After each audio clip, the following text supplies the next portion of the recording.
Hello everyone. Tonight we'll step into a dark world without the glow of glamour, an era of blood, sweat, calloused hands, and unrelenting hunger.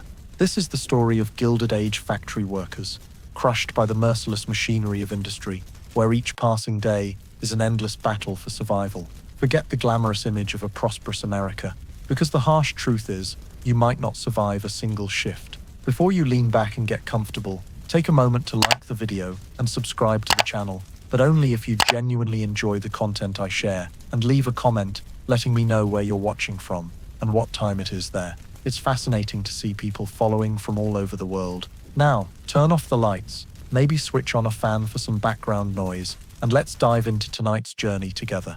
You just woke up in 1892, not in a dream, but on a creaky wooden frame in a dilapidated New York tenement, where the American dream smells of mildew, dead rats, and urine from unknown sources. Pillow, a wadded-up, torn coat. Blanket, a threadbare wool cloth, soaked with your sweat and that of 3 previous tenants. The window's been boarded since last winter. No light gets in, and the air's thick as moldy pea soup. You jolt upright, not by choice, but because of the hacking cough, spitting blood downstairs, and the distant factory whistles screech. God's iron warning from the machine age. Upstairs, a baby cries. Rats scurry across your face like your place is their gnawing highway. Something wet and furry brushes your leg. You tell yourself, it's fine. If it's got less fur, it's probably not a rat. You hope. You're 22, nearly middle-aged by factory standards. Your body's worn out, spine creaking, like damp plywood, knees popping with a familiar click. You look around, 6 others sleep, like sardines in a can, one snoring loud enough to shake the walls. A woman clutching 2 kids under a tattered blanket, their exposed feet purple. On the floor, mixed with breadcrumbs and coal dust, is a dark stain, maybe dried blood. You don't ask. Here, questions only make things worse. You sniff for food. Wrong. Just the smell of stale bread, mixed with last night's moldy breath. Your stomach growls like a ship's horn. The person next to you bolts up, thinking it's time for the shift. Nope, 7 minutes to go. You close your eyes. Another mistake. You dream of meat and wake to reality. The last time you had meat was Thanksgiving 2 years ago. And back then, you only licked the spoon. Sleeping more isn't an option. Late once, they dock your pay. 3 times, you're fired.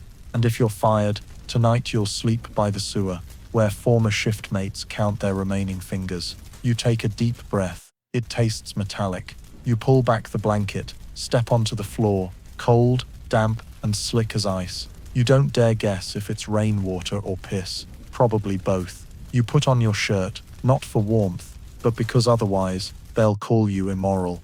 Outside, the factory whistle's about to sound. A new day's coming, and you just hope it's not worse than yesterday. But you know, it will be. You stumble to the corner of the room, where what everyone in the tenement calls the toilet waits nonchalantly, as if it has a soul and is used to the shame of being ignored. It's an old wooden bucket, once used for coal, now repurposed to collect something warmer. The waste of 8 people daily. No lid, no partition, no paper, nothing but a stench rising like an ancient curse even the gods would recoil from. You look around. No one's awake, or they're pretending not to look. Privacy doesn't exist here, and if you have any self-respect left, you'll leave it outside that bucket. You squat, do what you must, in silence and shame, on the cold, splintered wooden floor, with a rat watching from the corner, like it's the sanitation supervisor.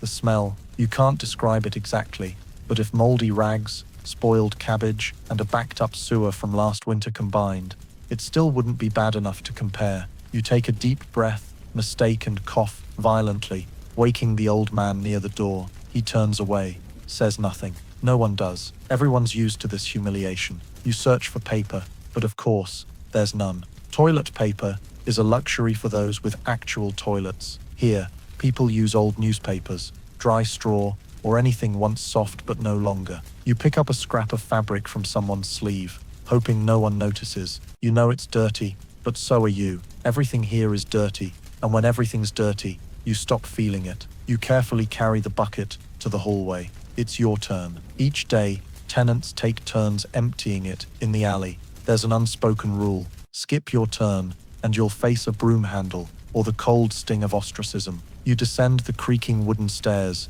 each step a test of gravity and decade-old construction. At the back door, you open a rusty iron gate, once an emergency exit, now a passage for piss. The morning breeze cuts through your torn shirt, so cold you want to turn back, but the bucket's full, too full. One wrong move could cause a brown earthquake. You hurry to the alley, where others stand with buckets in hand, like a silent ritual of the forgotten class. A woman coughs, still clutching her bucket, like a doomed child. You reach the open gutter running along the street, the sewer, where everything from humans, rats, cats and God flows. You pour the bucket, trying not to look, trying not to splash your feet, but you know it did. Your ankles feel wet, cold, sticky in a way nothing can wash clean. You turn back as empty as the bucket you just dumped. The smell lingers on your hands though you wiped them on your pants. It'll follow you to your shift, blending with the factory's smoke, sweat and grease. It doesn't go away, it just dissolves into you, like part of your identity. You return to the room. Someone else waits at the door, holding another bucket, face blank. You don't greet them, they don't greet you. Friendliness has no time to exist here. You set the bucket back in its dark corner, where the wind doesn't reach but flies always do. Then you sit on the floor, exhaling like you just ran a race. In truth, your day's just begun, but you already feel like you've lived a lifetime, from humiliation to endurance to acceptance. You peer through a gap between two wooden boards.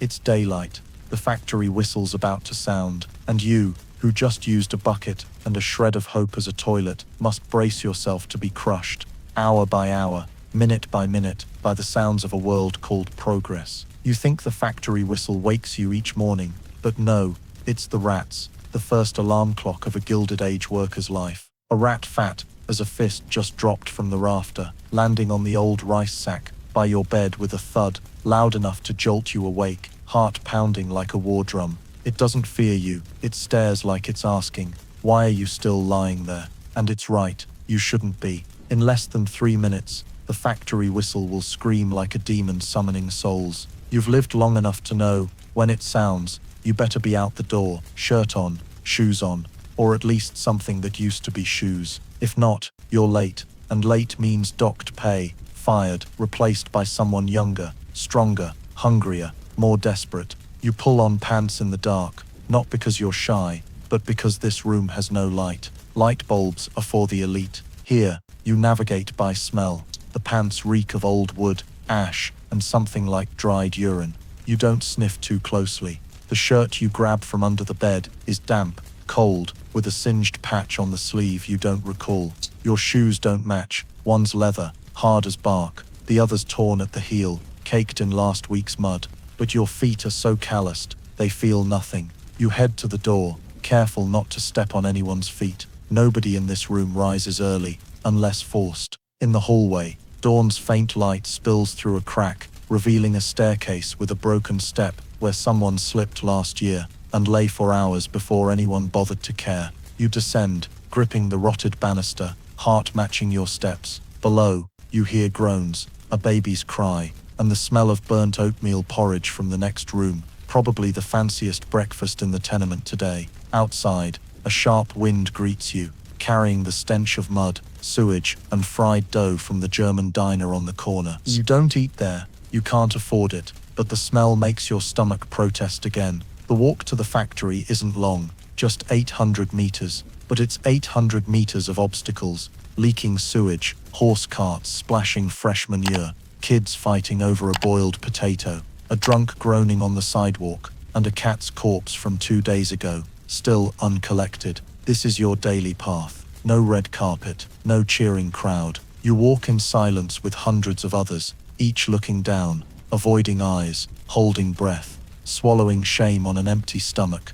To your left, an old woman with skin like burnt paper clutches a basket of stale pastries. To your right, a girl, maybe 12, carries a water bucket and her father's tool bag. He's probably too weak to work today. Everyone's silent. Everyone's scared of being late. Then it hits. Hoa, the factory whistle. It pierces the air, striking your heart like an invisible lash. No one speaks, but everyone speeds up. So do you. Your shoes slip in mud. You nearly fall. Your hand smacks a trash bin, but you keep going. If you're slow, the iron gate shuts like a rat trap. Those inside get paid for 14 hours of labor. You'll stand outside with a cold penny in your pocket. You see the line ahead, people filing through the gate, heads bowed like their own funeral procession. No one says, "Good morning." No one smiles. They show their card to the overseer, get a nod or a sneer, and enter. Your turn. You hand over your card.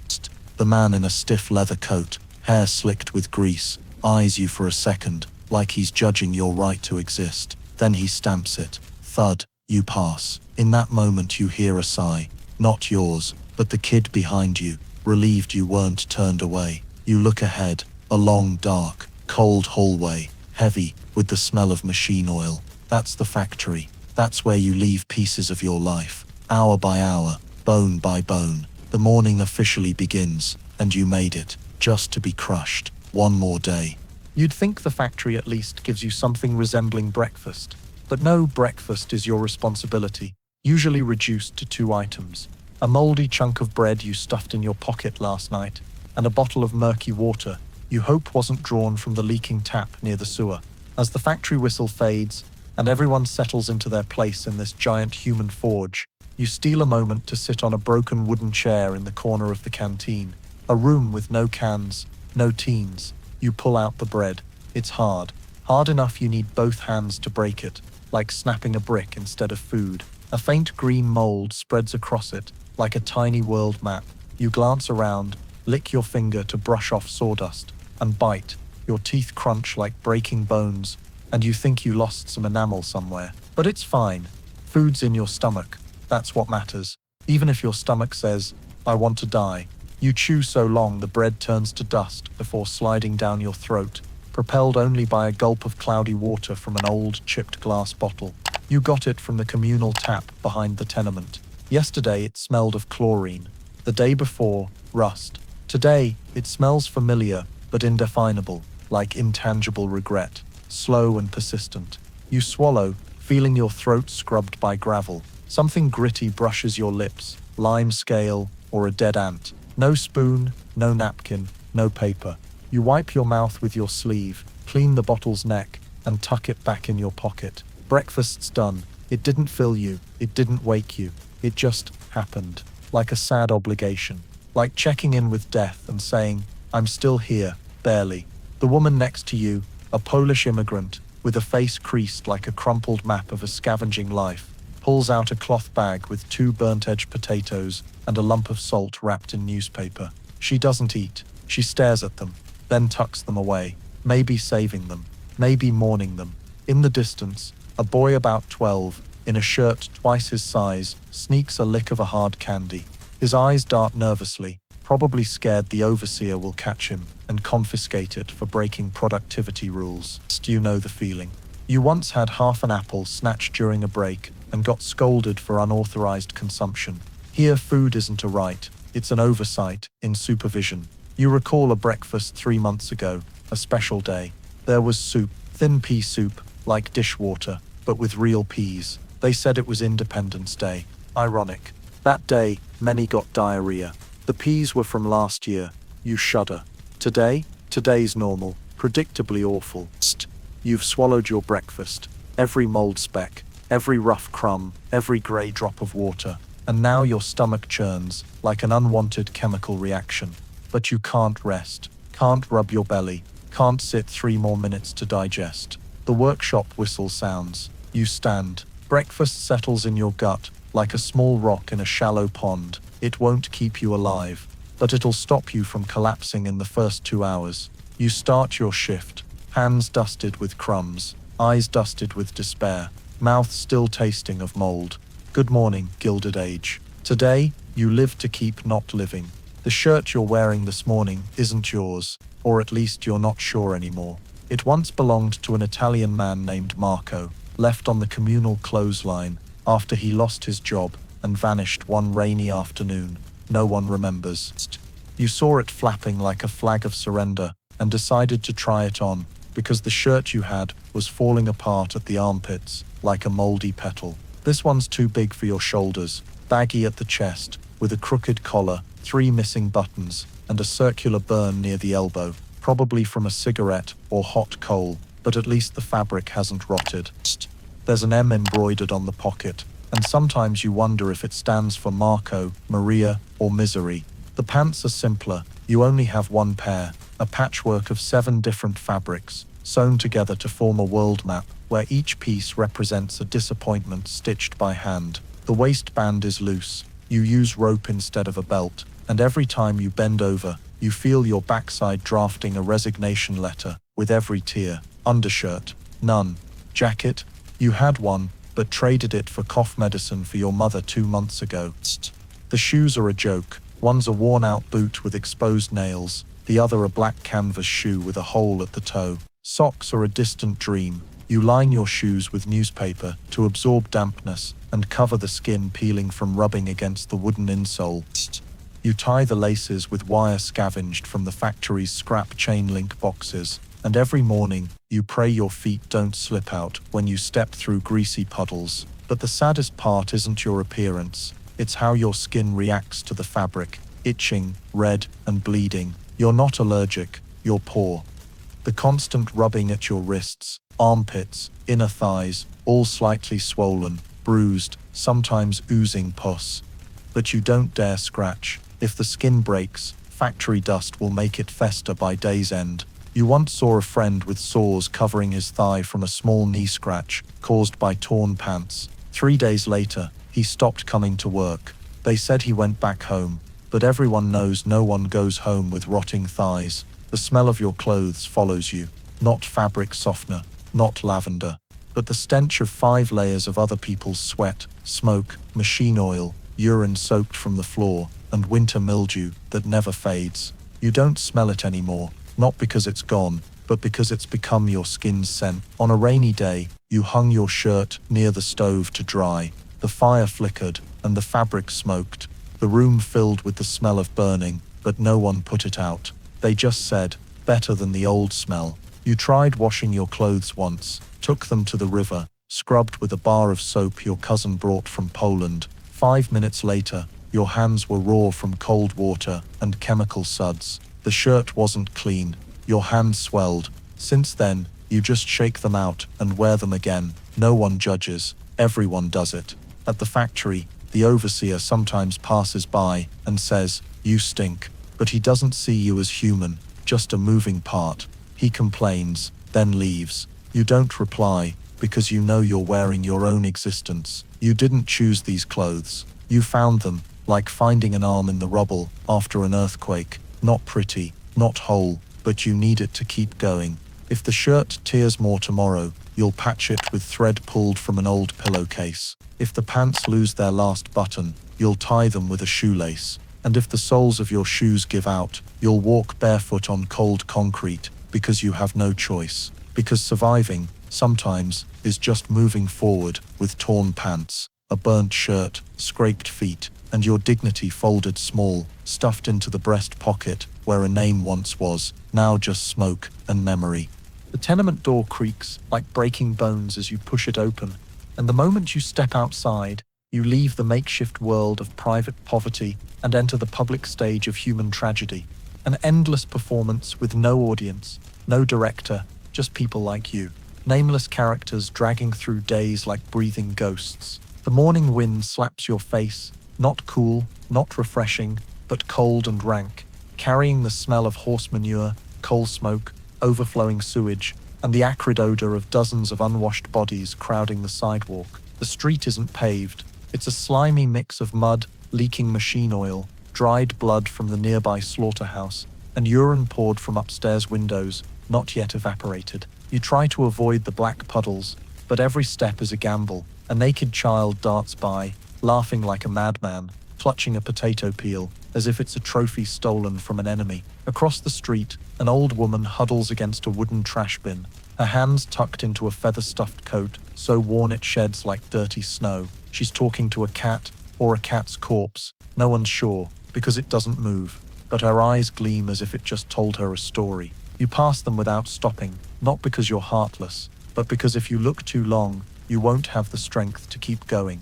The smell of burnt donuts from the corner shop hits your nose. They sell to workers on holidays. You once saw a loaf with meat filling, or at least something meat-colored, but it costs 2 hours' wages. You swallow, not from hunger, but to stop your stomach from spasming with want. The road is filled with hundreds of others, every nationality, age, skin tone, wearing the same expression, head down, eyes dull, shoulders heavy. No one talks. Footsteps, sniffles, dry coughs, and the grind of horse cart wheels form the soundtrack to this tragedy. A man in front of you stops suddenly, gasping, then collapses. People step around him like he's a trash bin. So do you. You don't know who he is, don't know if he'll get up, and more importantly, you don't have time to find out. The clock inside you counts down to the moment the factory gate closes. Every second brings you closer to losing your job, to hunger, to lying beside the woman talking to the cat. Ahead is a girl, maybe 16, her hair cropped like a boy's, clutching a torn wicker basket. Her bare feet are caked with mud and calluses, her eyes blank as a window stripped of its reflection. To your left a boy, 10 at most, his face already coated with the thin soot of despair. He's not going to school, he's going to work. He'll pull levers, scrub floors, clean troughs, and break his back by 17 if he lives that long. You see the factory at the end of the road, big black, like a mouth waiting to swallow hope. On its roof, the chimney spews thick smoke, coiling around the sky like a serpent's tendrils. Each step feels like climbing a scaffold. You know what's waiting, but you have to keep going. A man on a bicycle nearly hits you, cursing in German-tinged English. That sounds like scraping metal. You don't react. You're used to it. Everything around you is noise, collapse, suffocation. And you, like everyone else, have become part of the scene, an invisible piece in a smoke-covered realist painting. You clutch your shirt, not for warmth, but to remind yourself you still exist. That's all. No dreams, no hopes. Just keep walking, through mud, blood, stench, past the fallen, and into the maw of that giant beast, to start another day in the factory, where you don't work to live, but to avoid dying right now. You reach the factory gate, just as the line starts moving like a school of fish caught in a net. No pushing, no talking, because everyone knows the unwritten rule. Stay silent, keep your head down, and hope today isn't the day you're kicked off the line. The gate doesn't open wide, like in propaganda posters. It stands cold and thick as a tomb wall, with just enough space for one person to slip through, as if the system wants you to know this place doesn't care for your comfort, only that you fit. Above, an iron sign bears the company's name, some letters missing, others rusted to look like dried blood dripping from a forgotten time. Beside it, 2 overseers in old leather coats, belts like policemen. One holds a list, the other a club, not for use, just so everyone sees it.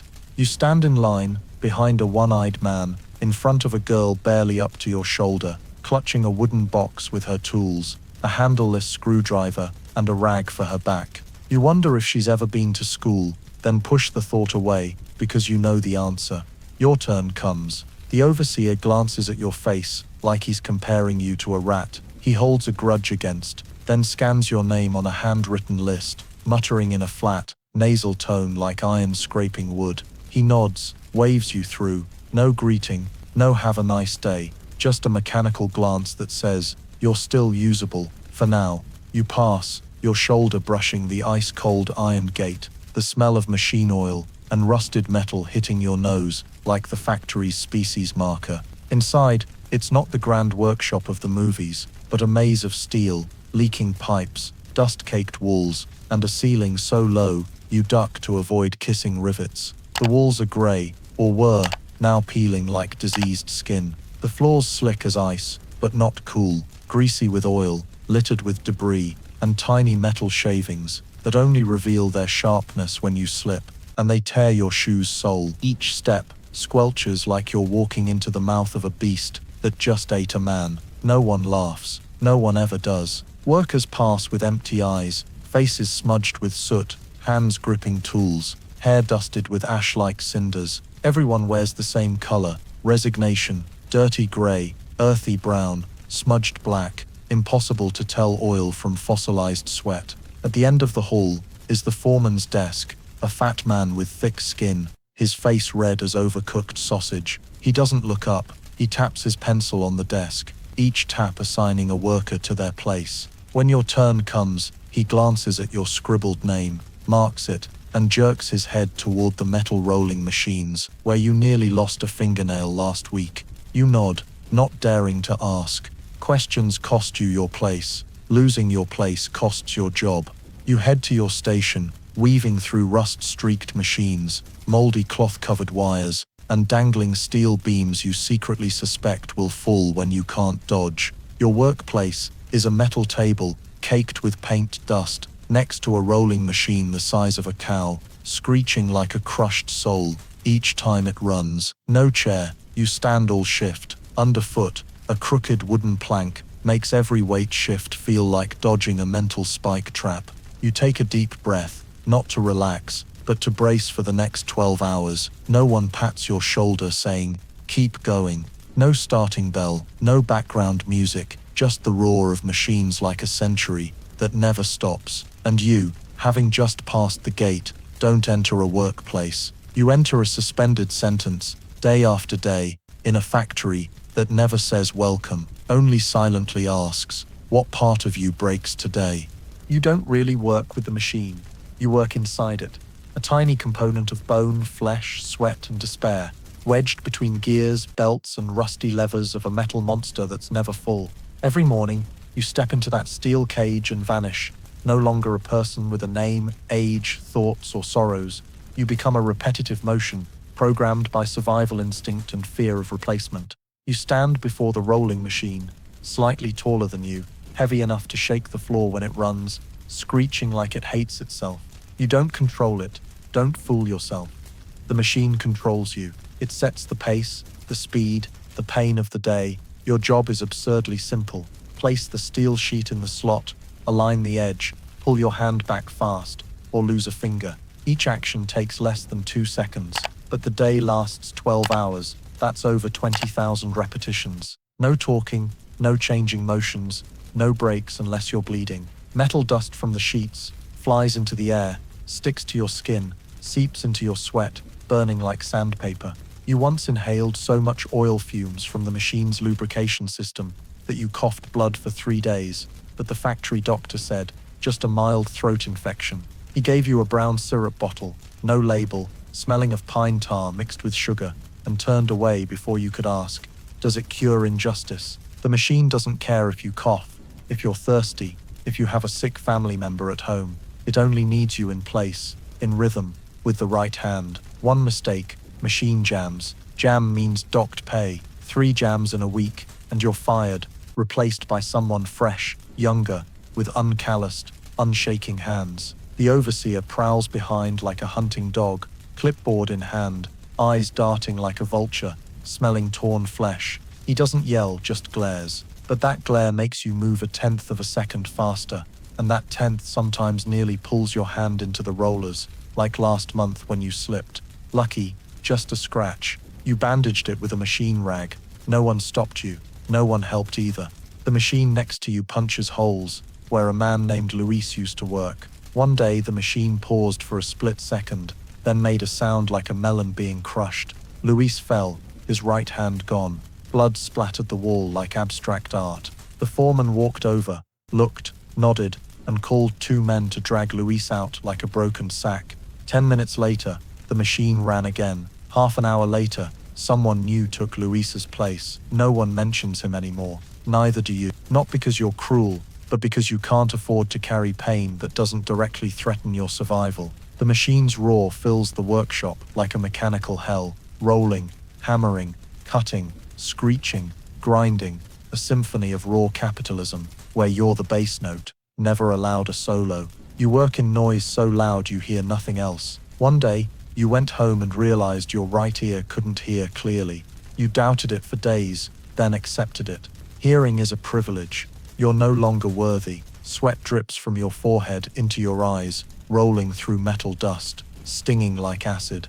But you don't wipe. Your hands are too dirty. Wipe your eyes, and you might go blind. You'd rather burn than lose your sight. The broken ceiling fan stirs dust onto your face, not cooling, just making you itchier, greasier, stickier, like a forgotten rag. You once dreamed of becoming a mechanic, or at least learning a trade to escape the line. Then you realized you don't get to learn. No time, no money, no one to teach you. You're part of the machine. Machines don't learn, they run. And you, with scratched hands, aching spine, eyes blurred by dust, ears ringing from metal, heart beating to the rhythm of the rolling machine, know you're not a worker anymore. You're an extension of it, a replaceable part, a breathing switch, a rough draft of a human, framed in steel, oil, and dry resignation like stale bread.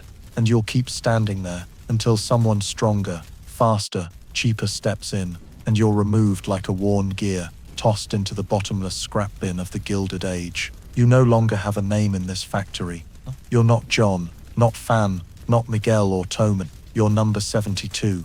That's how the overseer calls you. No emotion, no eye contact, no mistakes, no care. Number 72, over here. Number 72, too slow. Number 72, switch shifts. In his ledger, you're sandwiched between 71, a 14-year-old girl who just replaced her brother after he lost 2 fingers, and 73, an Asian man who hasn't spoken in 7 weeks, fearing a pay cut for unnecessary communication.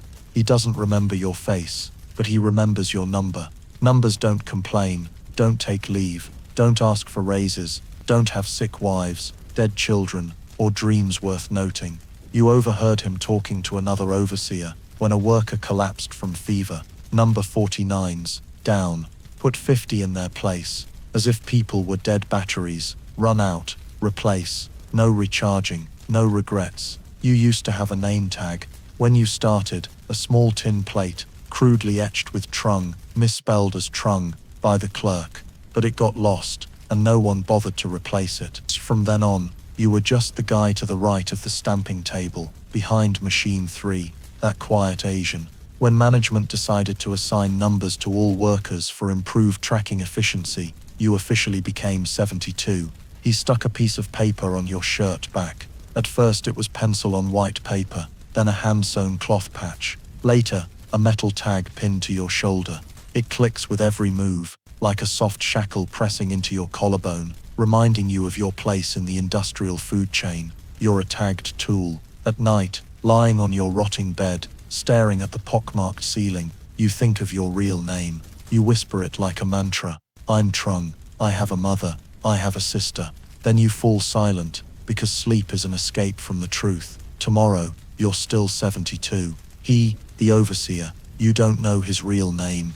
Everyone calls him Pig Tom, for his hefty frame and neck always red, as if boiled, patrols the workshop like a hound sniffing out weak prey. His eyes are small, sharp, his lips a thin razor line. He doesn't yell, he doesn't need to. When he passes behind you, you stand straighter, move faster, pretend your hands don't shake, your rhythm doesn't falter. He says nothing, just writes in his notebook. Each scribble is a question mark hanging over your head all day. One week, you coughed a lot, couldn't stop. He passed by, looked, wrote. 3 days later, you were moved to the night shift. No explanation, no one explains anything in this factory. Every decision is a nail driven into the ceiling. You accept, or you're out the door. Sometimes he tells new workers, don't be like 72. Steady, but not fast enough. You hear it, clear as a needle in your ear, but you don't turn, don't react. Reacting is insolence. Insolence is termination. You saw an Irishman fired for arguing when called the wrong number. He shouted, I have a name, I'm a person. 2 minutes later, 2 guards dragged him out like a sack. He never came back. His name vanished. His place got a new number. Here, defiance is invisible. Silence is survival. You choose to live, so you stay quiet. But in your head, you repeat, I'm a person, I'm a person, I'm a person. 2. The words fade with each week, like dimming light in a lampless hallway. Now, you hear Pig Tom's voice loudest, number 72, take the press table. And you respond in a voice that's forgotten honor. Yes, sir. You're not Trung. You're 72. You're not an employee. You're biological software. You don't ask why. Don't say I'm busy. Don't say I'm in pain. You're a number counting down to the day he holds his ledger and mutters, 72's done. And then he erases you. And then there's someone new, someone who'll wear your shirt, take your number, and learn to be no one at all. The first work hour starts with a dry clack from the starter switch. Then the steel rolling machine roars like a beast, woken from a 1,000-year sleep, and at the same time, your stomach joins in with a long growl, as if proving it's louder than the machine. A gastric soundtrack performed in the key of emptiness, resonant and desperate. You try to ignore it, but the hunger doesn't stay in your stomach. It spreads to your skin, your head, your wrists, making every move feel hollow, like your organs are slipping out through your navel. That morning's breakfast, moldy bread and murky water, evaporated like a lie. You feel like you haven't eaten in a year. Your hands grip the steel sheet, slide it into the machine's slot, align the edge, pull back. Each motion demands absolute precision, but your mind reels from hunger, out of control. You remind yourself, this is a life or death moment, where 1 second's delay, one offbeat move, could cost a finger, a hand, or your entire life spent wiping your mouth with your elbow. To your left, an old man with dark skin, missing teeth, and empty eyes trembles with fatigue, but keeps feeding steel into the machine in rhythm. Each cough makes his hand slip slightly, then he corrects it, sweat dripping onto the table, mixing with machine oil and metal dust into a grey liquid you never want to touch. To your right, a young boy, not yet 20, thin as a wilted cabbage stalk, face pocked from sleeplessness and irregular meals, sways as if he could sleep standing, yet moves at an astonishing pace. Maybe he's too hungry to feel tired.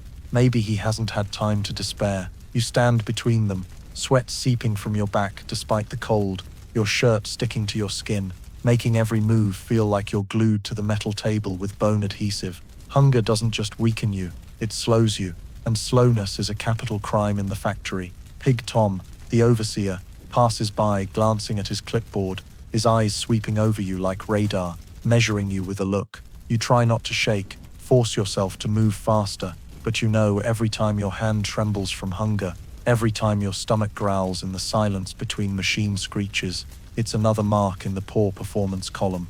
You heard about a girl fired for slowing down 3 minutes at shift's end because she fainted. They said, she's weak. They didn't say she ate half a potato over 3 days, and you're not much different from her. Your head feels light, your legs wobble.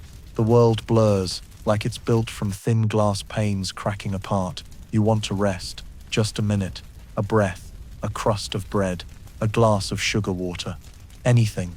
But you know, there's no break during work hours. No food in the factory, no moment you're allowed to be weak. You breathe hard, swallow, try to focus, but your stomach protests. It churns, sounding like a caged animal in your chest, howling for release. The person next to you glances, not out of pity, but fear that your collapse will jam the machine. In the factory, falling isn't an event, it's an inconvenience. And you don't want to be an inconvenience.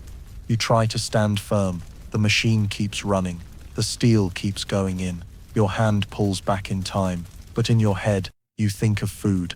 You think of the bone soup your mother used to make, with greens, a few radish slices, and a small piece of meat floating in a sheen of fat.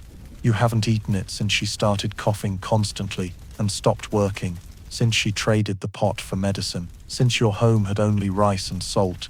You think of soft hot bread with a crisp crust, like in the imagination of someone living in France, though you've never left New York. You think of butter's smell, fried eggs, broth simmered from real bones. You think, and then you cut your hand.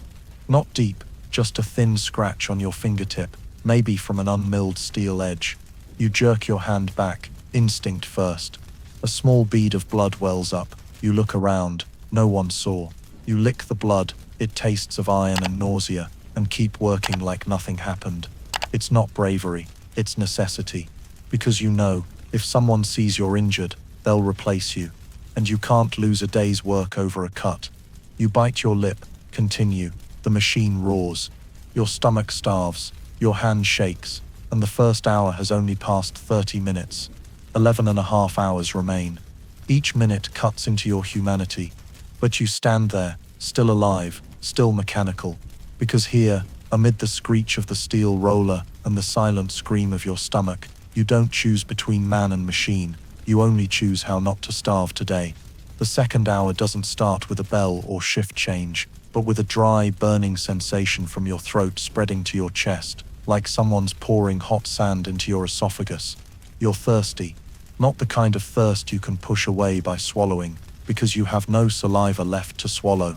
Your mouth is a cracked wasteland, each inhale a blast of dry air scraping your throat like desert wind. And the cruelest part, you can't drink. Not because there's no water, there's a tap at the end of the hall, by the old men's bathroom, where someone once fainted drinking and got their hair caught in a ventilation pipe. But because you can't leave your station, every drop you crave is out of reach, blocked by rules, the overseer's gaze, and the fear of being replaced. The water bottle you brought from home, just an old syrup jar, is empty since morning. You drank the last sip at the gate, thinking, I'll get more later. Mistake. Now you trade a week's wages for one cold gulp. You lick your lips, feeling dry salt caked at the corners, then bite lightly to trick your brain into thinking your lips still feel. But your tongue is dry as burlap, thick, rough, lifeless. Your eyes blur, not from tears, but because your tear ducts are dry. Thirst makes your head spin, turns each machine clank into a drumbeat against your empty skull. You think of water. Rain dripping from tin roofs, cool stream water over rocks, water from village wells, none of it like the New York you live in. Here, water flows more in gutters than clean cups. You once saw a worker sneak a sip from a leaking tap behind the workshop and get caught. He was called a productivity disruptor. He was docked a shift. 3 days later, he didn't return. They said he was hospitalized for exhaustion, or that he died. You're not sure, because no one cares long about the vanished. Now, thirst makes you lose focus. Your hands shake more, your movements slow, your eyes blink to clear the dry fog. You mess up, a steel sheet misaligns. The machine jams, a clang, rings out, your work area stops for a second, enough for everyone to turn and look. You flinch, frantically pull the sheet, check the edge, adjust it. The overseer steps over, says nothing, just stares. His eyes are like whetstones. You bow your head, he nods slightly, and leaves, lingering like the aftertaste of a suspended sentence. You return to work, but the thirst remains. It doesn't fade, it grows, a living thing in your chest, clawing at every cell, reminding you you're human, and humans can't survive without water. You glance at the wall clock, its hands crawl, mocking you. Each minute is a century. Each machine clank slaps your nerves. Someone nearby pulls an ice chunk wrapped in coarse cloth from their pocket, not to drink, but to press against a swollen wrist. You can't look away. Seeing ice you can't touch is like glimpsing an open door to paradise slammed shut in your face. You turn away. Think of the tap behind the tenement, where water runs yellow, sometimes smelling of rotten eggs. You drank it once, had diarrhea for 3 days, but at least you drank. You remember water sliding down your throat, soaking your guts, spreading through you like flowing light. Now, you only taste metal in your mouth, machine oil on your lips, and the grind of your teeth suppressing thirst. The second hour isn't over. The sun hasn't fully risen. You have 10 hours ahead, and you're already seeing spots. But you can't stop. You can't leave to drink. You can't ask for a break because of a dry mouth. Here, thirst is personal. If you can't handle it, someone else will replace you. Someone not yet desperate from thirst, or not yet aware that this thirst will kill them silently. You sigh, your lips crack, your breath hot as furnace air. You wipe your face, feel sweat. At least there's still sweat, meaning your body hasn't fully given up. You tell yourself 1 more hour. Just one. Then a break. Then a sip. Then back again. Then thirsty again. And so on, until your body no longer distinguishes thirst from existence. You grip your hands, repeat the motion, and hear a voice in your head, not anyone's. You don't need water. Just keep working. And you do. In thirst. In tremors. In silence. Like everyone around you. Like every day before. Like every day after. The third hour begins when you realize the world around you is fading into a humming roar, like ocean waves crashing in your head. but not the soothing sound of the sea. It's the chaotic rush of blood pulsing in your ears, a relentless cacophony of life pushed to its limits. You hear nothing but that sound, loud enough to make everything else distant and meaningless. The steel rolling machine still roars beside you, but you only catch its faint echo, like a song played off-key, while your heart tries to escape your chest with uneven, frantic beats. Sweat mixed with steel dust soaks your hair and forehead, dripping into your eyes, forcing you to blink hard, but the humming in your ears doesn't stop. You know it's temporary hearing loss from the constant noise and factory pressure, a common ailment most workers here endure, a bitter gift of industrialization. Your hands keep working, carefully placing the metal sheet into the machine's slot, aligning it, pulling back, fast and precise as before, but you feel hazy, unfocused, each breath heavier than ever. You try to focus, but your eyes blink rapidly, wanting to give up, wanting to collapse on the cold floor, wanting to scream until your heart bursts, but you know no one would hear, and the scream would be drowned by the relentless din of the production line. The person beside you sways, sees you faltering, and mutters, "Keep going, don't let them see you're weak." You don't reply, because if you don't work fast, you know Pig Tom won't hesitate to mark you for removal. The headache and ear ringing remind you of your first days in the factory, when you still believed hard work would lead to a better future, when you dreamed of a small house, a family, a day off. But now, everything's different. You've realized you're just a tiny cog, crushed by the machine every second. You hear a female worker collapse nearby, her cry of pain swallowed by the machine's noise, and people quickly drag her off the line. No questions, no concern, just the hushed whispers of those left behind. That could be you today, tomorrow, or any moment when exhaustion, pain and ringing ears pile up until you can't bear it. You try to rub your head, but your hands tremble, your fingers ice cold, and in your mind, the ringing grows louder, like an invisible wall, separating you from the outside world, making you a stranger amid the crowd and machines. The ringing makes you lonelier than ever, not just because you can't hear anyone, but because it strips away part of who you are, part of the human you used to be. You quietly step back to your table, head low, trying not to be noticed, but your legs wobble, wanting to give in. Your eyes widen, staring at the cold metal sheet, but your mind drifts, lost in the noise and blood's pulse, like falling into an endless void. You silently ask yourself how much longer you can endure, if anyone out there understands what you're going through, or if it's all just nameless fates crushed in this cold factory. Then, you steady yourself, force yourself to keep working, because you know there's no room for weakness, no room for cries, only survival in each gasping breath and repetitive motion until the machine stops and you're allowed to leave or replaced. The ringing persists, but you've learned to live with it, like living with hunger, cold, and the loneliness no one wants to hear or speak of. You push through the third hour, not as a human, but as an essential part of a giant machine, a tiny cog spinning in the relentless cycle of the Gilded Age. The fourth hour begins without warning, marked by a broken scream, blending with the sharp clang of metal, echoing through the workshop. You turn to your left only to see the worker next to you, clutching a bleeding hand, eyes wide with panic, his pinky finger nearly crushed by the steel rolling machine, bone and tendon exposed, like a scene from horror stories you've heard, but now unfolds before you in this cramped, smoke-filled space. But you can't stop. The machines still screech, the line keeps moving, the brake whistle is still far off, and you know a single moment's hesitation could cost you docked pay, a scolding, or worse, your job. You glance around, no other workers pause either, a few stealing glances through machine gaps with fearful eyes, before quickly turning away, as if shielding themselves from being dragged into that misfortune. The victim's scream startles everyone, but it's swiftly drowned by the relentless roar of machinery, the factory continuing like a merciless beast. You try to bury the scream deep in your mind, suppressing emotions to focus on work, though your hands tremble, your heart races, and your throat tightens. You've seen accidents before, but each one still chills you like the first. The helplessness, the ever-present fear, but also the learned indifference honed over years in the factory. The injured worker is pulled from the line by colleagues, while you and the others stay at your posts, repeating the same motions without pause, as if waiting for your turn to be the next victim.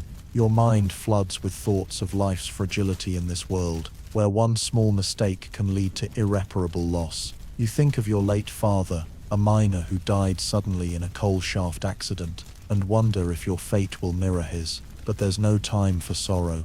Each machine shudder, each metallic clang, demands you lift your hand, slide the steel into the slot, and focus absolutely to avoid errors. Sweat beads on your forehead, your collar soaked, your feet aching from standing too long. But you know if you collapse, no one will hold your hand one last time. It's all a brutal cycle of life and death. You hear the overseer nearby softly call another worker's name, then hurried footsteps, shouts, and the sound of something breaking. It's a wordless warning to everyone. The work never stops, but accidents are never mentioned. You look at your hands, intact, fingers whole, but your heart feels crushed, thinking of the victim beside you.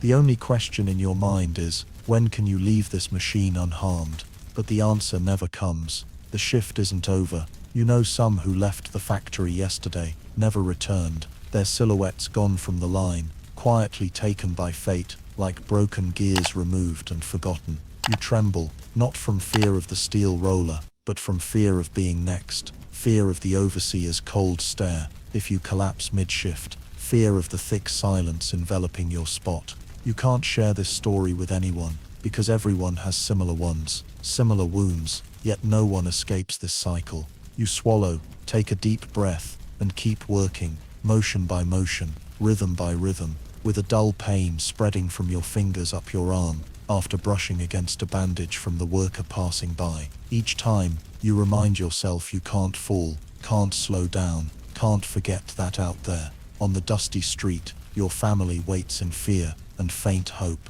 The fourth hour is the ultimate test of your endurance, of your body, and will being drained every second in this cold factory. You know if you survive this hour, you've won a small battle, but countless more await, and you must keep going. No rest, no pause, until the final whistle signals the end of the workday, or until you can't stand anymore, and the machines keep turning relentlessly.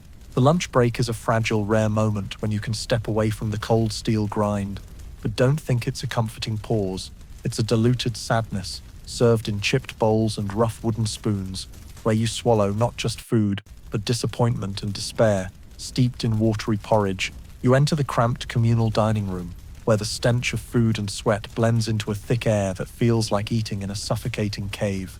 Around you are gaunt faces, tired eyes, hands hurriedly scooping spoonfuls of watery bean porridge that seems reheated too many times, lacking the warmth to awaken taste buds. You sit next to a single mother, wiping tears mixed with soup before feeding her starving child. As you eat, you feel every bone fragment, every leftover bean husk in the porridge, not enough to fill you, but enough to sustain another day of uncertain survival. The wooden spoon in your hand isn't a refined utensil, but a tool to gnaw at the scraps of hope left, and you know it'll wear down like you do. A chill runs down your spine as you glance at the wall clock.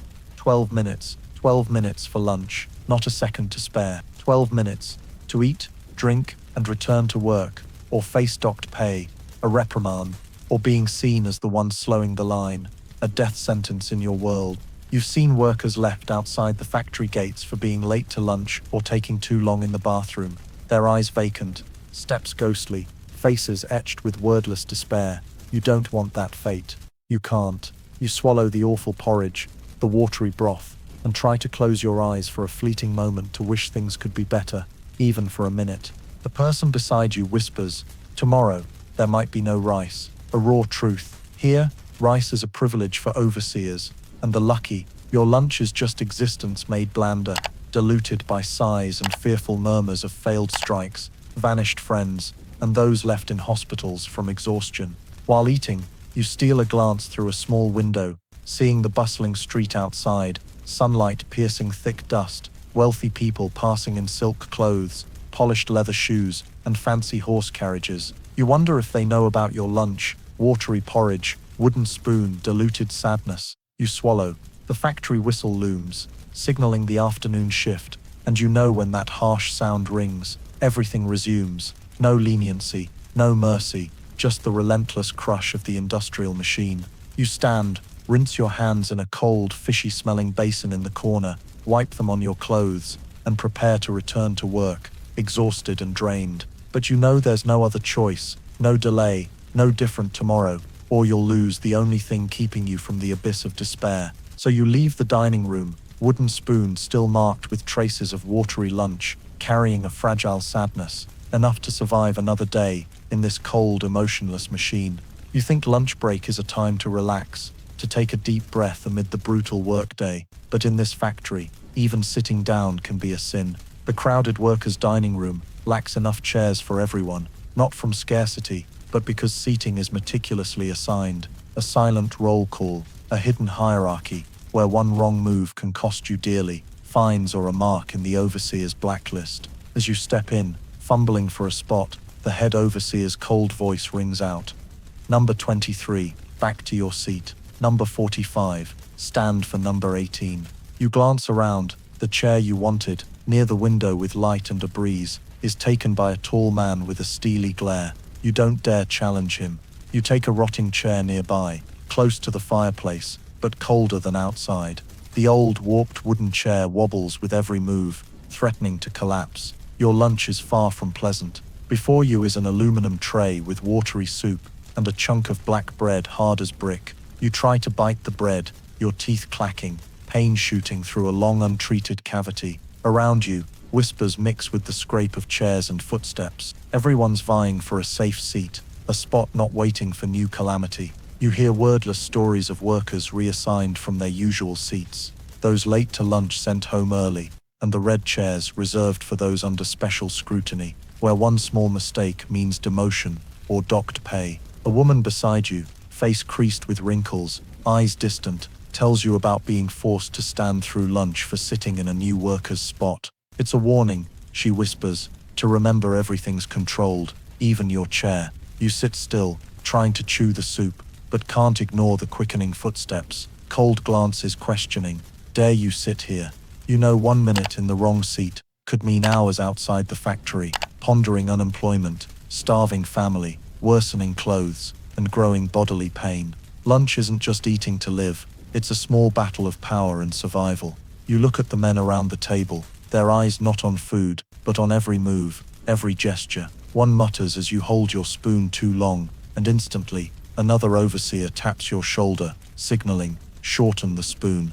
You comply, though you don't understand why even a spoon must meet standards like clothes or work hours. The factory whistle hums in the distance, reminding you rest is brief, and you must prepare for the relentless grind ahead. You gulp the last bit of soup, stand, hurriedly return the rotting chair to someone else, because it's not yours, and you know you're just a small replaceable piece in this brutal game. Outside, the whistle roars in waves, and you leave the dining room, heart heavier than ever. You no longer have the right to choose your seat, to rest fully. You only have the right to survive, and remain a tiny cog in the ever-turning machine, where even sitting is a strictly controlled offense. The fifth hour begins with your body feeling bound by countless invisible ropes, each tightening around muscle and bone, making every movement laborious, aching, and suffocating.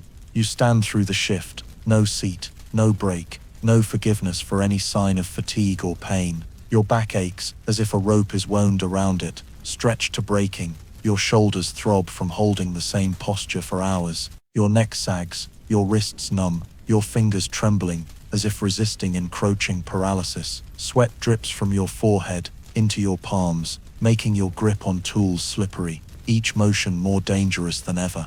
You feel your body's weight with every step, like an invisible boulder pulling you down, but you can't stop or complain. Stopping means losing your job, hunger, a slow death in the city's shadows. You glance at the colleague beside you, struggling with the same exhaustion, face pale, eyes shut to focus, but his hands drop tools repeatedly, drawing the overseer's harsh scolding.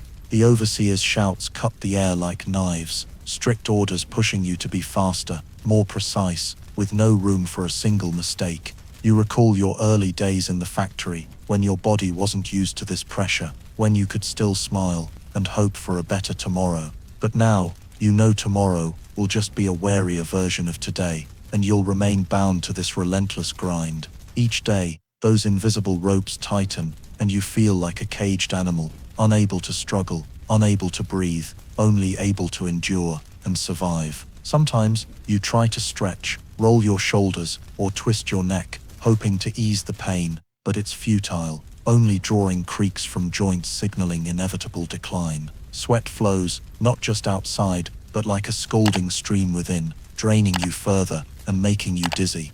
The calluses and blisters on your hands have long become symbols of silent endurance. You don't dare scratch or wipe, fearing infection, fearing time off, fearing the loss of meager wages that feed your family. You're not alone in this fight. Hundreds stand with you, enduring, clenching teeth without complaint. In that utter silence, you hear the clock in your head, counting down seconds, minutes, mercilessly reminding you the shift will end, but you'll have nothing to eat, nothing to rest, nothing to hope for, but another day bound by labor and poverty's ropes. You sigh, grip your tools tightly, step forward, while the machine's roar screams in your ears like thousands of knives piercing flesh and bone, and you know you must fight, survive, exist, even if the cost is exhaustion, pain, and losing parts of your body each day in this sleepless machine.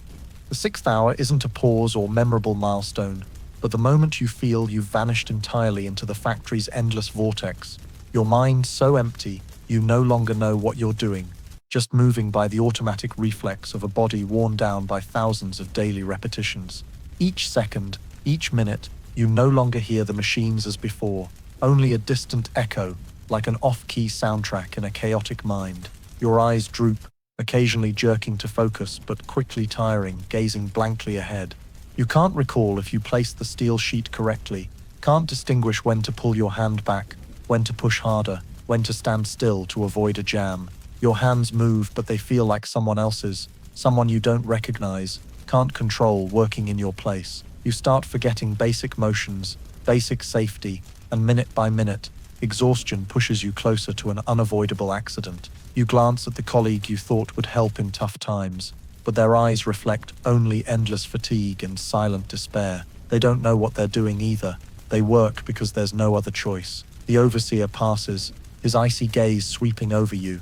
No questions, no warnings, just monotonous orders. Speed up, be careful, no mistakes. You try to comply, but those words now sound like echoes from another world, alien and irrelevant. You close your eyes, focus on your hand's feel, trying to recall the sensation of placing the steel correctly, but that memory is shrouded in exhaustion's fog. The factory whistle blares like a war drum, pushing you into the shift's final grind. You know one more small mistake could make you the factory's latest tragic tale, a worker injured, losing a hand, a leg, or life in this ever-running steel furnace. You recall the warnings on the walls, always focus, safety first, but those words are now faded, soulless lines in a stifling room, useless, except to remind you of your fragile existence. You glance at the wall clock.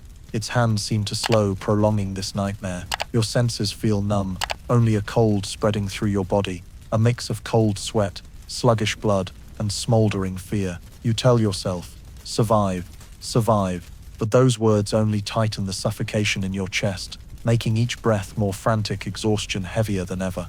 You look toward the line's end, where the wealthy sit in lavish offices, untouched by fatigue, unscathed by machines and shouts, unburdened by losing control of their lives. You feel an unbridgeable gap between your world and the one you dream of, but can't touch. And so, in the sixth hour, you don't know what you're doing, only that you must keep doing it, because stopping is not living.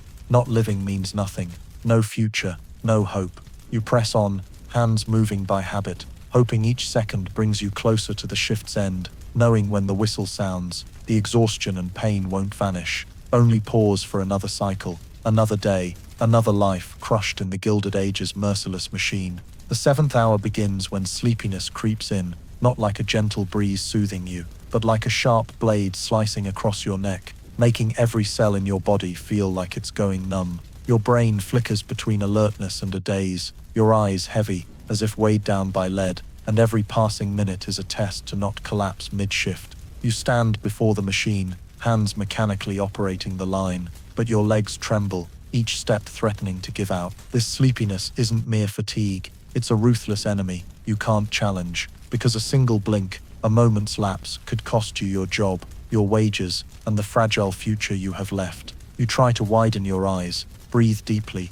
do anything to stay awake, but the roar of machines, the clash of metal, and the stifling workshop air make the sleepiness more persistent and cruel. You blink rapidly, trying to pull yourself from the haze, but your brain seems to have automated your motions, like a robot set to survival mode.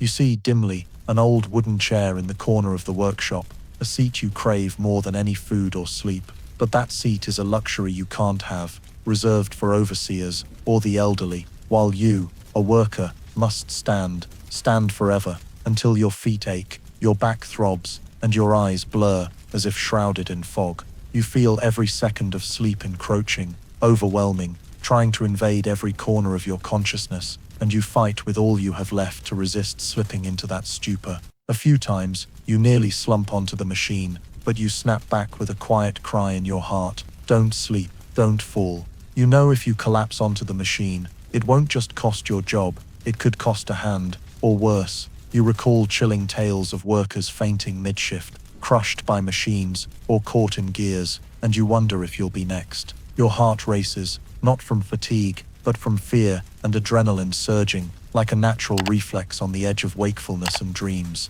Your eyes strain open as you glance at the wall clock, each second hitting your head like bullets, reminding you time waits for no weakling. You try to imagine a far-off place, free of machines, whistles, tired faces, and calloused hands, a place with warm light, full sleep, plentiful food, and laughter not buried in thick dust. But that vision shatters when a nearby clang startles you, and you dive back into work, hiding your weak tremors to keep surviving in this merciless machine. You know sleepiness isn't allowed, that it's the worker's top enemy, and you'll fight it with every ounce of will and strength left. But you also know, no matter how hard you try, sleepiness will return, stronger, and you'll face it again in the hours, days, and lifetime ahead, a life caged in noise, exhaustion, and the relentless cruelty of the Gilded Age. The 8th hour begins when you realize time is no longer your ally, but a ruthless enemy, a clock's hands moving so slowly they choke out any hope left in you. You stand amid the ceaseless noise of machines, but inside you is a terrifying stillness, where each second drags like countless nightmares piling up. You glance at the wall clock, the second hand barely moves, each minute stretching into hours, trapping you in an inescapable loop. Sweat still pours, soaking your shirt, but the heat can't warm the cold emptiness in your heart. Your hands ache, fingers cramping intermittently as you try to balance work and the exhaustion eating away at your will. You no longer remember how long you've been working, only that you must keep going, pushing through each second, each minute, like every motion is a battle to not collapse on the spot. The machine's steady hum feels like pressure waves washing over you, pulling you into oblivion by an invisible foe devouring pieces of your soul. You look around, see colleagues struggling with themselves, eyes vacant, steps faltering, but no one dares stop. No one is allowed to. Stopping means death. Death in cold dismissal, removal from the vital line, with no one remembering your name, no one mourning. You try to work faster, but your strength won't allow it. You move like a robot, hands precise but mindless, no real presence in each motion. You recall moments when you could talk to colleagues, joke, dream of another life, but now all that's covered in a thick layer of exhaustion and despair. The overseer passes, his icy gaze unchanging, as if measuring each breath, each small gesture, waiting for a reason to dock points, punish, or eliminate. You feel like you're standing on a cliff, where one misstep could plunge you into hopeless depths. The clock in your head ticks loudly, just one more hour, just one more, but that hour feels like a lifetime. You tell yourself to keep going, to survive this final hour, to press on though your legs want to buckle, your eyes droop, and your mind reels. You vaguely see light flickering at the end of the dim hallway, like a faint, untouchable hope. You silently promise yourself that when the final whistle sounds, you'll walk out that door, leaving behind all pain, exhaustion, and fear. But when the whistle does sound, you know that door isn't freedom. It's just a temporary pause, a fleeting dream before you're pulled back into the next vortex of factory life, where time moves slower than anything you've known, and life feels like an endless chain of days. You keep moving, slow steps, heavy breaths, and in your heart, a wordless question: when will it end? But But the answer, like everything else in this factory, remains silent, cold and unreachable. Your day off isn't a time to rest or recover, but a series of nameless side jobs you take to scrape together a bit more money for this already impoverished, struggling life. On rare Sundays deemed days off, you can't relax but must carry a broom, rag, and soapy water to clean staircases in the lavish mansions of the wealthy on Fifth Avenue, where dazzling lights, gleaming floors, and expensive furnishings form an alien world you can only glimpse from below, with eyes full of awe and a touch of bitterness. You step into a house with a chilling air, not from the stifling, dusty, sweaty factory, but from the coldness of the elite, making you feel like a misplaced speck, a grain of sand, unfit for their glittering shore. You kneel, broom and rag in hand, scrubbing each glossy wooden stair, which, if you look closely, seems polished by the disdain and exploitation of countless workers' hands over years. The footsteps of the wealthy echo on the floors above, mixed with lively chatter and laughter, reminding you of your dark, damp lodging, where mold and grime cling to every corner. You wipe sweat and dirt from your forehead, cleaning every small stain, every drop of water on the stairs, knowing tomorrow they'll reappear, with no one caring about truly cleaning or improving your and other workers' lives. You glance at the white painted walls, adorned with elegant landscape paintings, and wonder if their owners know the suffering you endure, the pain and exhaustion of long days under the heat of machines, the pressure of overseers, and society's unrealistic expectations. Once you overheard a servant tell the homeowner, "Those ground dwellers like that worker will never know our luxurious lives." The words cut like a knife into your heart, but you couldn't respond, only kept working, head down, trying to avoid notice, as attention often brings unpredictable consequences. While scrubbing, you recall days of aching feet, hands bleeding from metal cuts, and silent sighs at night, when you wondered if this life could ever change. You once dreamed of standing tall, not out of fear or scolding, but from the freedom to choose your path. But those dreams are now fleeting sparks, easily snuffed out by reality's cold wind. You scrub until your wrists ache, hands calloused, fingers nearly numb, but you can't stop because more tasks await. The wall clock ticks down, urging you to finish and return to your tiny room, where others in your plight await with wordless tales of sorrow. You know no matter how much you do, you're just a small forgotten piece in this vast world, lost amid skyscrapers, twinkling lights, and wealth you'll never touch. When the job's done, you stand, gazing at the gleaming stairs under the lavish chandelier, telling yourself tomorrow you'll walk this path again, not as a master, but as an anonymous laborer, continuing a forgotten life in the Gilded Age's vortex, where injustice and poverty are the only things that never fade.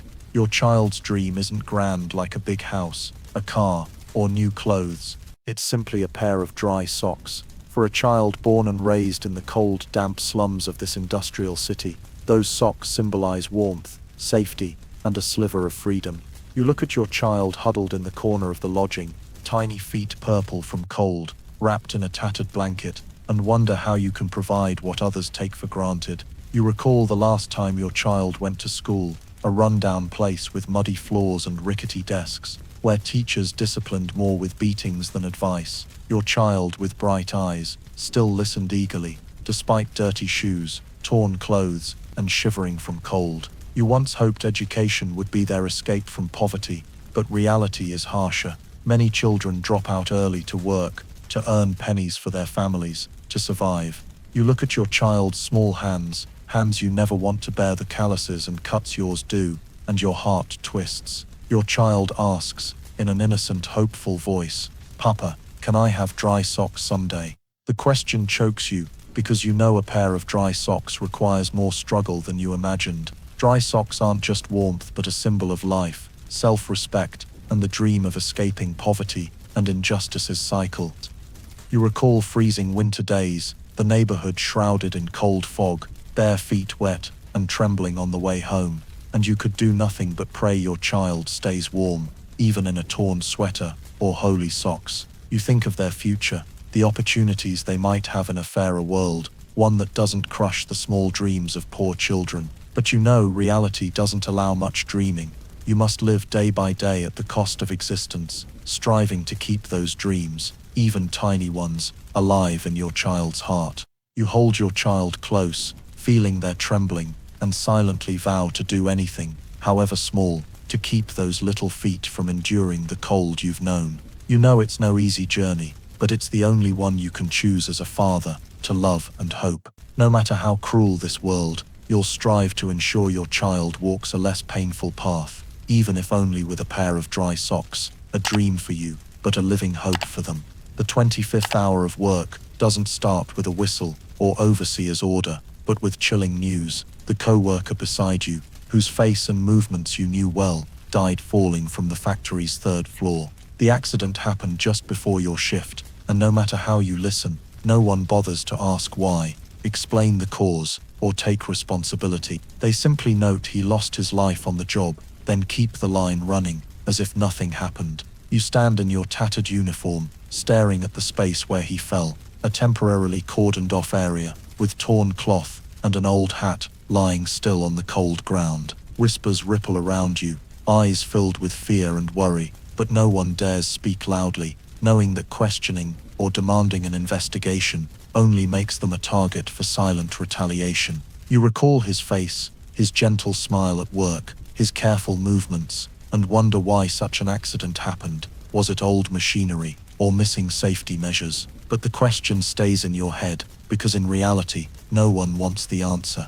The factory, with its emotionless coldness, cares only for output and profit, not workers' lives. A shiver runs down your spine as you think of life's fragility within these steel walls, where one wrong step, one moment's lapse, could be your final farewell. His funeral is quiet, no flowers, no music, just a bundle of wild daisies, secretly placed in a corner of the lodging, a few close friends lighting incense in the night. No cries, no family sighs, because they, too, are poor, exhausted, and must keep living, despite loss. You see the change in others' eyes, from panic to silent acceptance, then numbness, because there's no other way to survive this cruel world.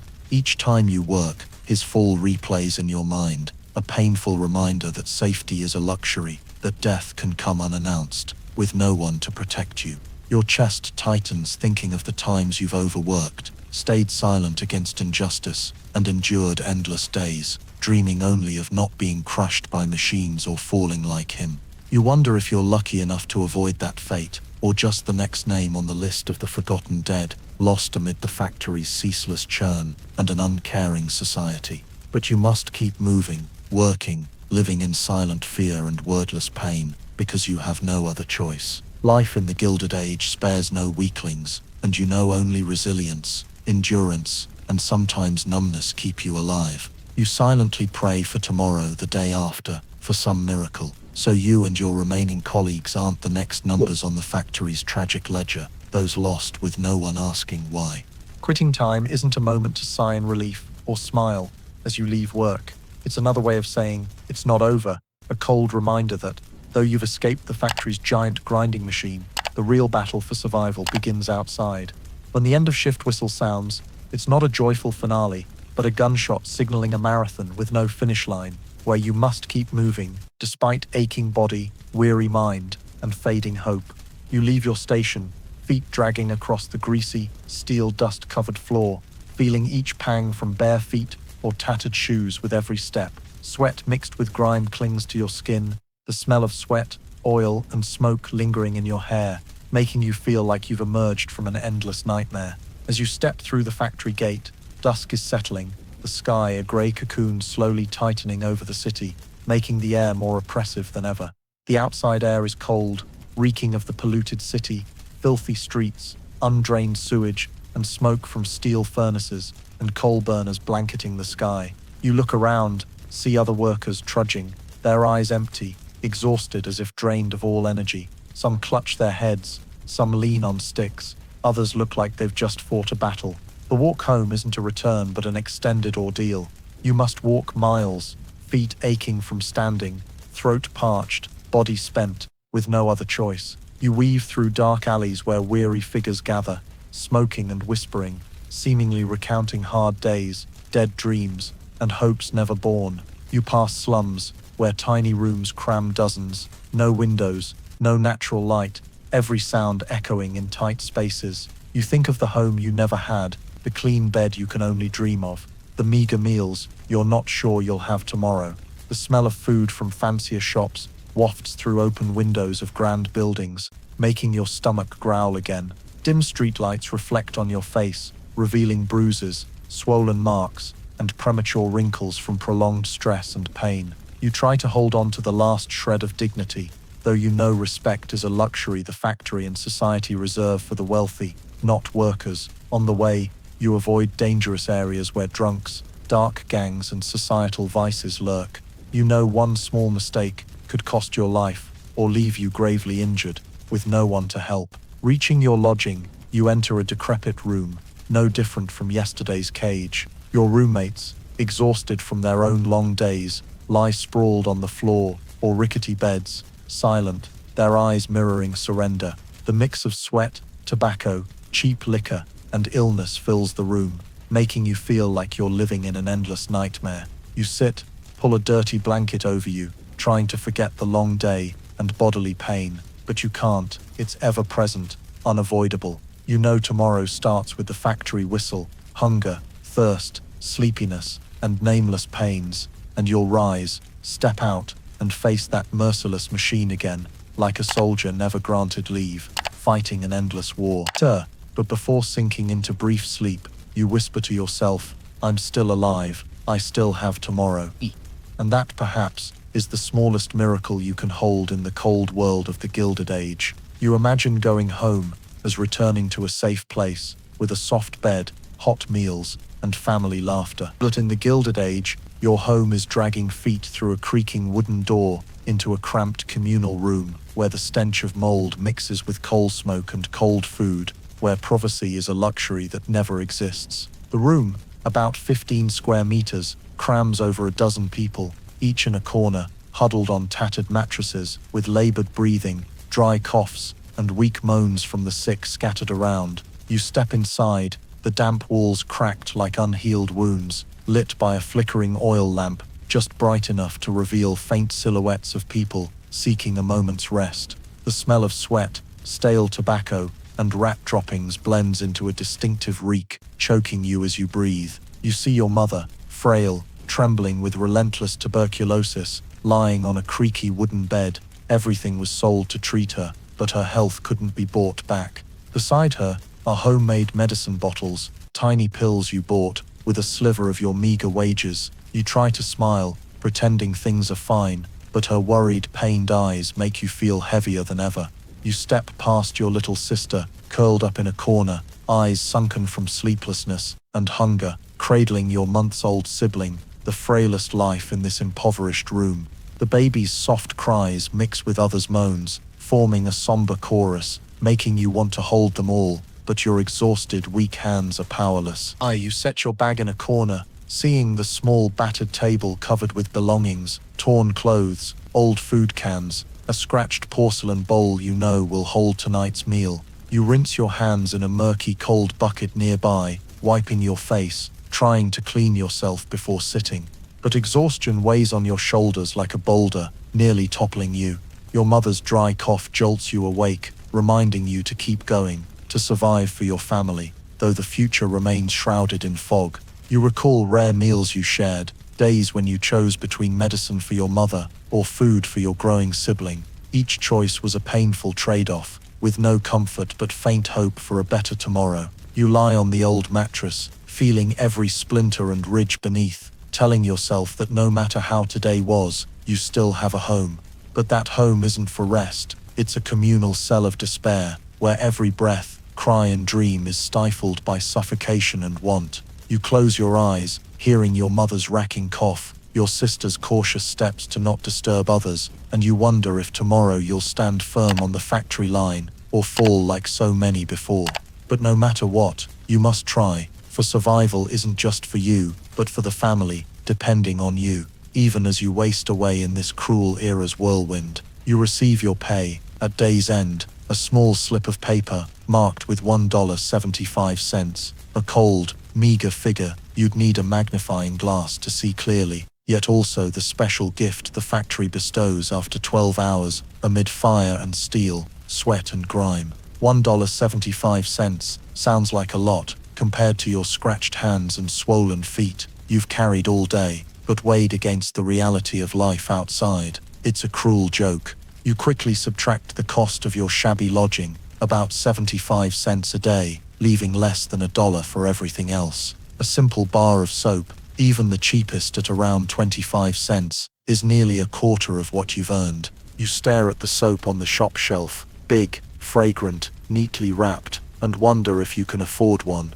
or if you'll have to settle for the discolored, crumbly scraps your mother brings from the flea market. Daily meals fare no better. A bowl of porridge or a piece of bread costs $1/2, plus money for coal, flickering light, and bare necessities, all adding up to more than what's left in your hand. Sometimes you count the dusty coins, calculating if they'll buy an egg or a few potatoes, knowing the answer is usually no. You think of the times you've chosen between medicine for your mother or food for your child, between rent or saving for a new coat for the coming winter. Each choice is a painful trap, cutting into your heart. You know without that wage, you couldn't survive. If it were just a bit more, you might afford something better. But in reality, you can only scrape by, exist day to day, and endure every physical and emotional pain. Some days you look around the lodging, see neighbors warming themselves with coal, eating sparsely, lacking medicine when sick, and tell yourself you're lucky to still stand before the steel roller. But you know it's only temporary luck, because poverty spares no one, deepening with every day, every hour you labor.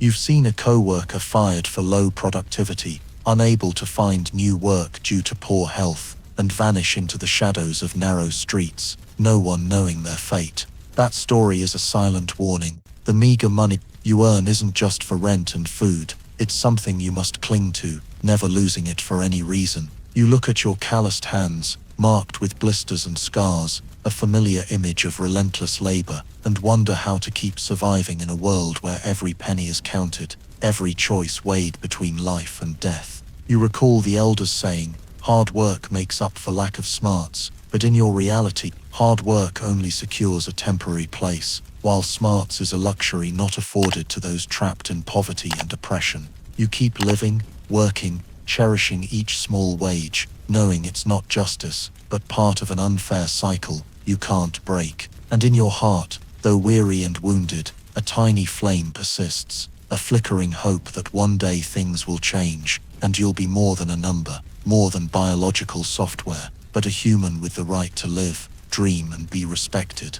The march begins in the tense silence of narrow streets around the industrial district, where hundreds of workers, faces grimy, clutching tattered banners and slogans for justice, gather with fragile hope that their voices will be heard, that justice won't be buried under coal, oil, and sweat. But from the first steps, the air is heavy with the overwhelming presence of police, dark uniforms, batons in hand, eyes cold as blades, ready to crush any spark of rebellion with violence. You stand in the crowd, feeling the weight of tension spreading, hearing fearful whispers mixed with chanted slogans calling for labor rights, fair wages, safe conditions. Footsteps echo loudly, but suddenly, from a street corner, shouts, the crack of batons, and groans erupt in chaos. The police begin suppressing the march with merciless brutality, striking the first workers, beating relentlessly, sparing no one, old, young, or women. You feel pain surge through your body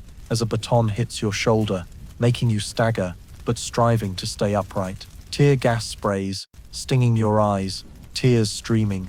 You cover your face, but the screams around you persist, mixed with curses and sirens. You see workers pushed, falling to the street, dragged to police vans, or held in dark, windowless cells. You see co-workers who endured with you beaten down, dragged away, and a surge of rage and helplessness rises within you. You want to help, but your legs tremble from exhaustion and fear, knowing that speaking out or fighting back makes you the next target. The police don't see you as human, only a threat to be swiftly eliminated, to maintain order for the elite and powerful factories. In that chaotic moment, you feel the stark gap between you and those controlling the industrial machine.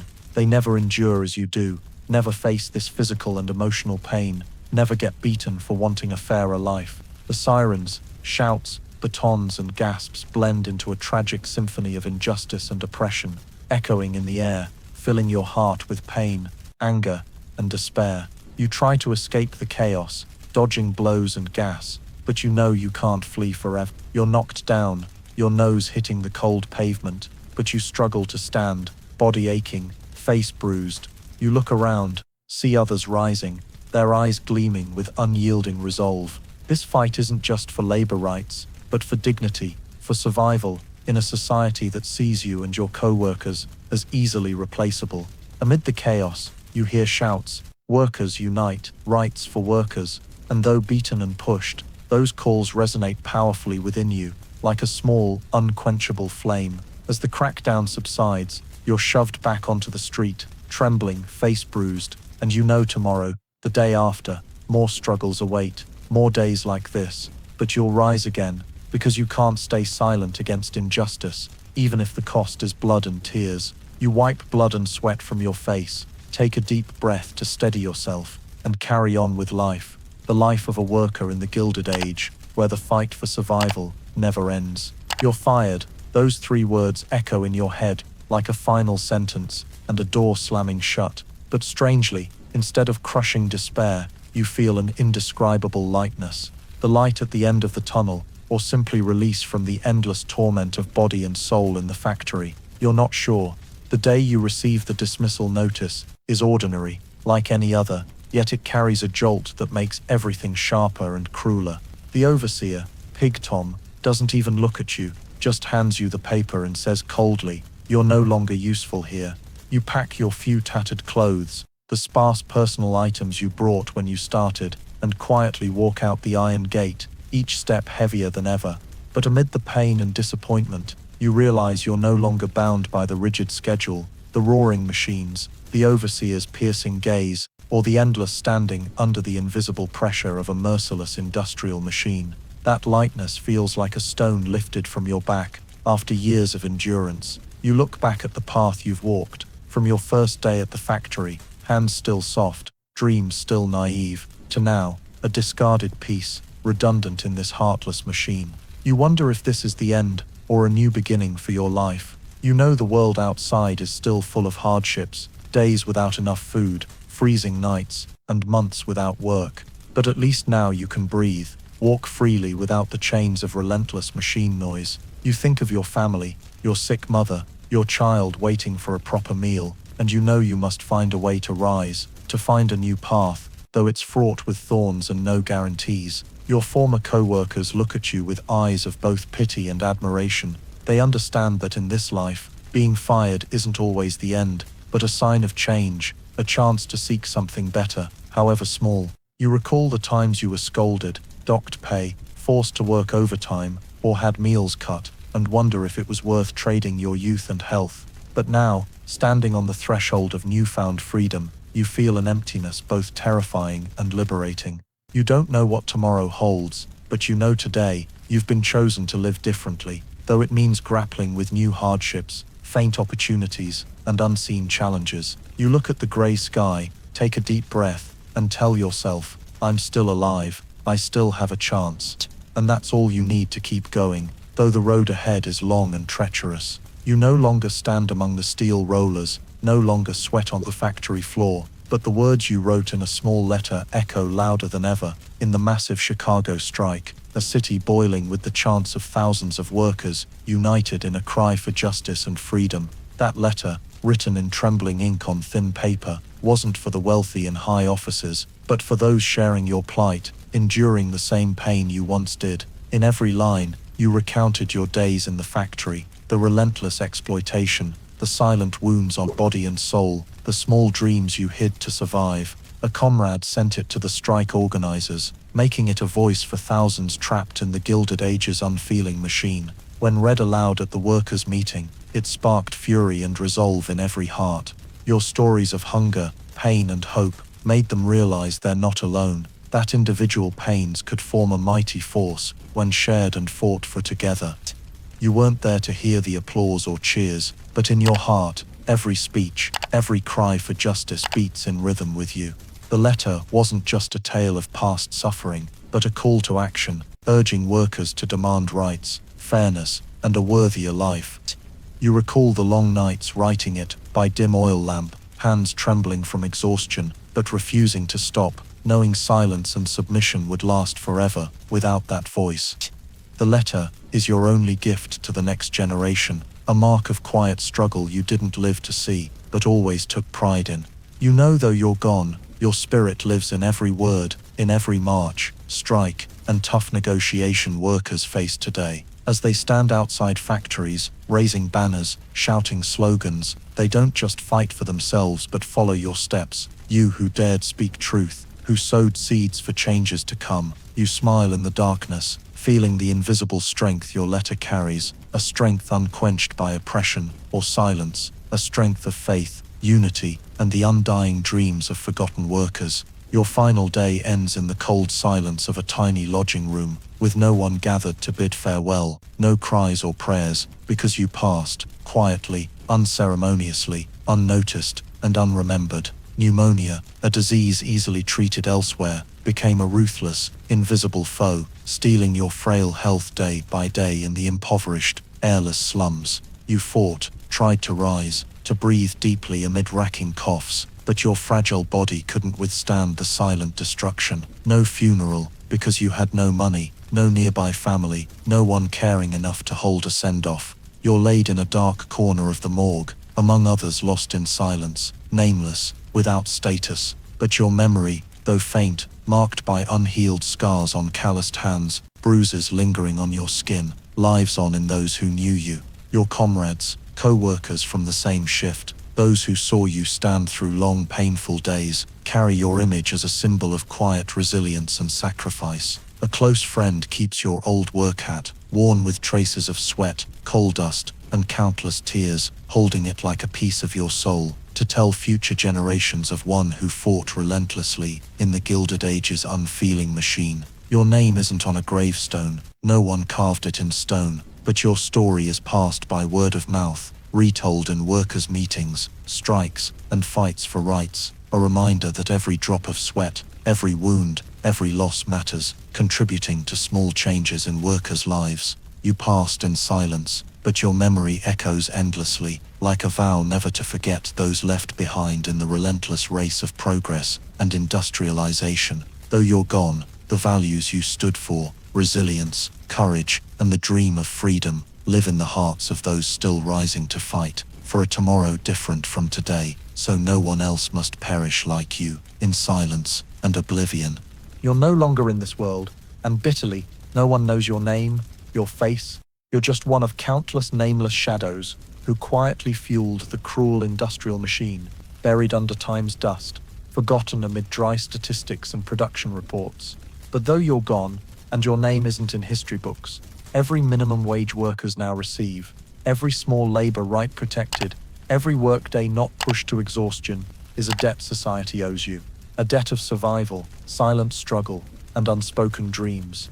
You paid the ultimate price of exploitation, standing under factory smokestacks, breathing toxic fumes, working in scorching heat or cutting cold, enduring unhealed wounds, and days living like a shadow on the ground.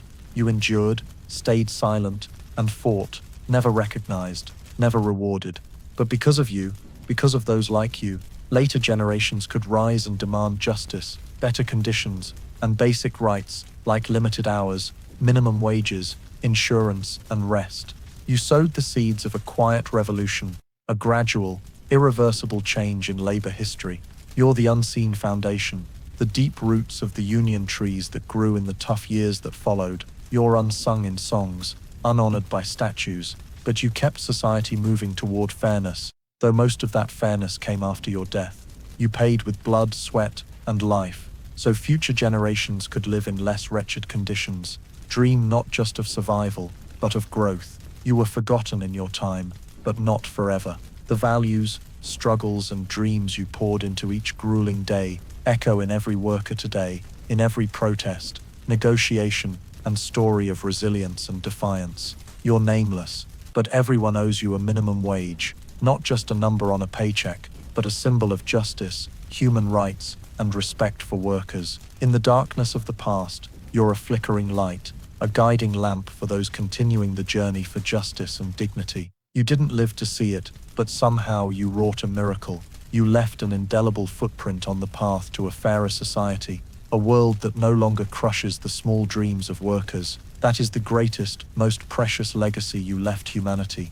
Though no one knows your name, though no one remembers you, we all live because of people like you. The story of the harsh life of factory workers in the Gilded Age I've just recounted is not only a heartbreaking portrait of exploitation, injustice, and exhaustion of the working class in American history, but also a profound warning for us today, in a modern society, still facing similar challenges. Through the image of workers enduring terrible conditions, standing all day by noisy machines, suffering hunger and thirst, facing severe accidents, and earning wages barely enough for rent and minimal necessities, we see the cruelty of a system that prioritizes profit over human value. Details like workers being called by numbers instead of names, or punished for sitting in the wrong chair, reflect the extent of dehumanization and oppressive control in the workplace. The key lesson is the necessity of protecting workers' rights, not just legally, but through corporate culture, respect, safety, and fairness in work environments.